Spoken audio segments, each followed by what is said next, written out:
If you can't watch a full podcast, watch a clip instead. You'll be as entertained and as informed. That's my guarantee. That's why you gotta subscribe to Dostcast Clips. The word linga in Sanskrit doesn't necessarily mean one of the several meanings of it is an organ, the sexual organ. But then other linga itself means a signifier. Lingyate iti lingam. Anything that signifies something is a linga. Or pulling, stealing, we often say that. Yeah, it is a signifier of the gender. So similarly, the Shivaling, when you say that this particular symbol is a signifier of Shiva, it doesn't necessarily mean it's his phallus that people are worshipping. So, when in South India you have names like Ramalingam and all of that, right? So he's a signifier. He embodies Rama. Not necessarily that he is the Ling of Rama. Yeah. It's not like that. Yeah, but this is such a widely used myth all across India and the world. Exactly, and that is the problem, Vinamra, that those when we do not understand Sanskrit or any of the classical Indic languages, it could be Prakrit, Pali, Sen Tamil, and all of that, and then try to access our texts.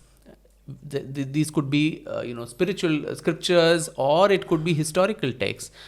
In Sanskrit, every word has some 10 meanings depending on the context. A simple example like this linga, which could also mean this but also mean something else. So in the book, I also quote, various texts from the Mahabharata to the Manusmriti to where the same word linga actually means multiple things in different contexts.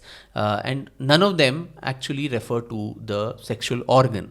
So those who say phallus worship, some of the missionaries who wrote, they also spoke about Shiva worship being for fertility and so on.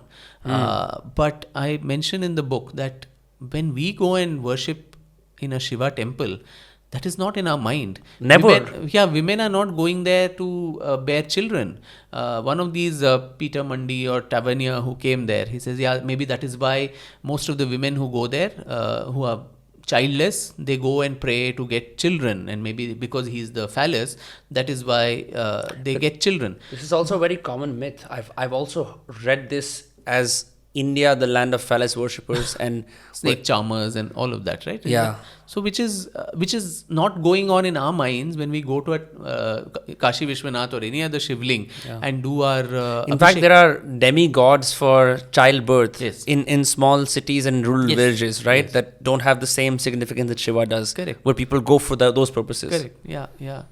So even in the linga, there are different Puranas have various meanings. So it says the Shivlinga itself is supposed to be, one interpretation of it is three. There are dimensions that don't come to my mind readily now. Some amount of it signifies Brahma, some part of it signifies Vishnu, and the topmost part is what represents Shiva.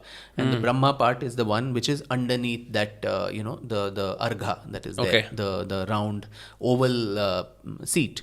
The interpretation is that it is both, the yoni or the womb of the Devi is the argha, and the Shivling represents the man. Yeah, there's a famous story, right, that you mentioned about in the book. Yes. And so this is like a 3D, presentation of a 2D image of an Ardhanarishwar, where there's yin and yang in all of us, and our goal is to always get a balance of it. And each of us, a man has a feminine aspect, a woman has a masculine aspect. And in the Shankaracharya told me that even in wedding rituals, the idea is that the mantras that are chanted tell the bride and the bridegroom that we will try to complete each other that way. That I will get a little bit of the feminine of you, and you as the bride get the masculine part. So the Indic vision has always been that these two should live in harmony, and there should be a yin-yang balance. And so that's what we see in the Ardhanarishwar, half Shiva, half Parvati. And that in a 3D format is the Shivlinga, where the base is the feminine, and the structure above is the masculine. So there are just so many interpretations, and unless one gets into it, and if you look at it in a very gross, crass, very superficial way, then I think it becomes very problematic. So of course I must preface all this that this is completely outside the scope of my specialization as a historian. But as I said, this has been a new experience for me to delve into you can't explain sacred history without understanding the objects, Right. which you're talking, the sacrality of. And as you mentioned, in the Abrahamic religions, there's been no other religion other than those in India where there's even a concept of a female, divine feminine. So the very concept that God is a he who's sitting in some, high skies, all the time revengeful, all the time saying, "Are you praying to me? If you're not, then I'm going to punish you." Here it's not so.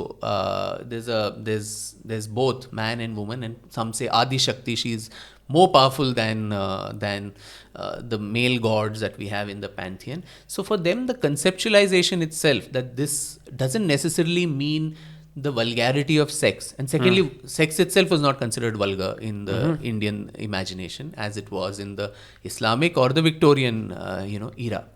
So due to all these reasons, I think our understanding of what Shivlinga is, what Linga means, what is, even if there are sexual connotations, why that is not a bad thing at all. It's very much a part of, it's the most important part of life and the reason for the generation of new life.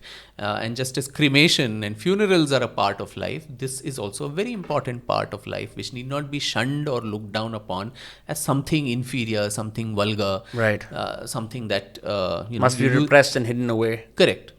Sex and even alternative sexualities, everything, I think the broad embrace of acceptance in the Indian context. And it's so sad that we in India then don't today,